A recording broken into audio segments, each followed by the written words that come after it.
जी हम अपने मकसद में कामयाब हो गए। कल बतूल की सरपरस्ती जुमाना से लेकर वो लोग मुझे दे देंगे। अब जुमाना को फैसला करना होगा, बहन चाहिए या फिर औजान। वैसे आपने जो भी कहा था सब एक एक करके सच हो ही गया। मैं कोई फजूल बात नहीं करती हूँ बेटी। जुमाना की बेबसी कैसी लग रही थी ना वैसे। अच्छा ही हुआ, उसके किए का यही अंजाम होना था। मगर मैं एक लम्हे को डर गई थी, सोचा कहीं बतूल को चाइल्ड होम ना भेज दे या फिर कोई और बंदोबस्त ना कर दे उस छोटी सी बेचारी बच्चे का। अगर मैं उन्हें वो बयान ना देती तो वो कब का छोड़ देते उसे। अपनी माँ का शुक्र अदा करो। अच्छा, क्या आपने बयान भी दिया था? हाँ। क्या कहा? बताती हूँ मैं तुम्हें। लो मेरी जान लो।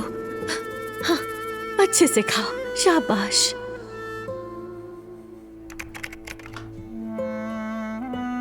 ये बच्ची मेरे शौहर की अमानत है ऑफिसर साहब, मगर मैं संभाल नहीं पा रही। इसकी सरपरस्ती इसकी बहन के पास है, जो भी चाहती है इस बच्ची से करवाती है। मैं तो वैसे ही बदनाम हूँ सौतेली माँ के तौर पर। मतलब हर बात का इल्जाम हर बार वो मुझ पर ही डाल देती है। ये भी इल्जाम डाल देना चाहती थी, मगर अल्लाह का शुक्र है कि इस बार वो खुद फंस गई। वैसे पहले क्या हुआ था? अरे क्या बताऊं, मत पूछिए ऑफिसर साहब। ये पहली बार नहीं हुआ है। हमारे घर के करीब एक शॉपिंग मॉल है जहाँ इस बच्ची ने काम किया है। उसके ट्रैफिक सिग्नल पर सारी गर्मियों में इस बच्ची से गाड़ियों के शीशे साफ करवाती रही है। इस बात की उसे जरा शर्म नहीं आई ऑफिसर साहब। क्या मैं एक टिश्यू ले सकती हूँ?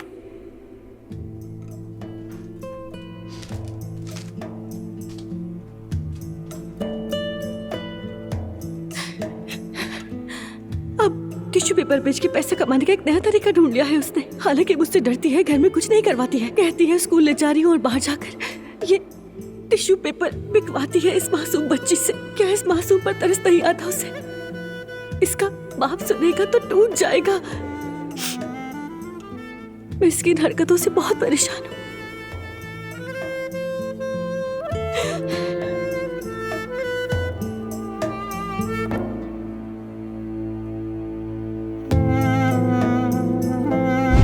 मगर तुम फिक्र न करो, मैंने पुलिस को समझा दिया है। कहा जुमाना को कुछ मत बताना। मैंने कहा कि अगर उसे बता दिया तो हमारा घर टूट जाएगा।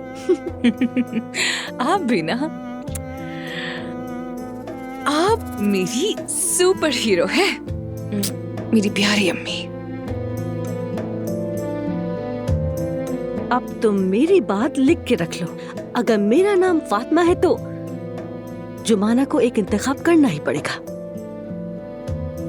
औजान तुम्हें ही मिलेगा। तुम औजान से मोहब्बत करती हो ये बात जानते हुए भी उससे शादी करने चली थी। अब वो इसका अंजाम भी देखेगी।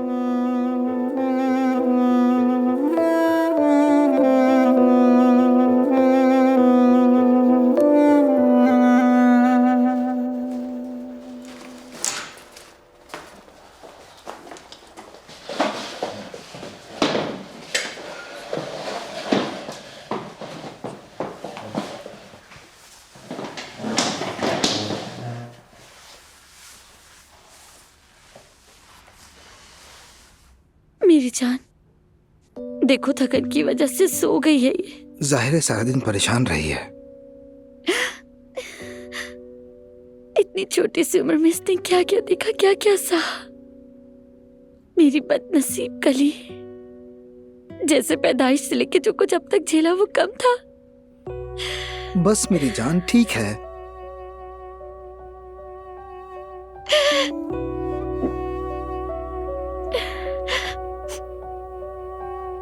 और हमें सरप्राइज देने के लिए पैसे कमाने की कोशिश कर रही थी।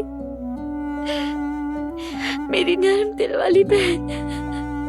ठीक है, अब मत रो प्लीज। देखो सब ठीक हो जाएगा। कब हुसैन? कब ठीक होगा हुसैन? मैं जब समझती हूँ कि हमारी जिंदगी अब बेहतर हो जाएगी, अपनी राह पर आ जाएगी, लेकिन तभी कोई मसला आ जाता है। हुसैन, मैं इन हालात से थक गई हूँ। मैं वाकई बहुत थक चुकी हूँ। मैं थक गई हूँ हुसैन, मैं बहुत थक गई।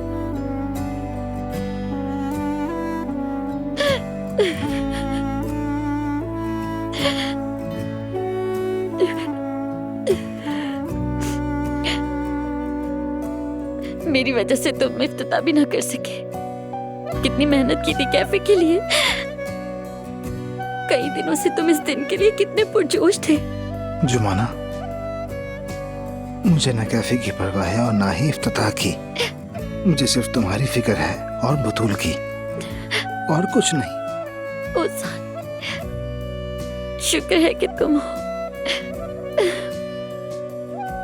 तुम मेरे साथ हो, यही काफी है। तुम मेरी ताकत हो। वैसे भी मेरे पास इस जिंदगी में तुम्हारे और बतूल के सिवा और कोई भी नहीं है।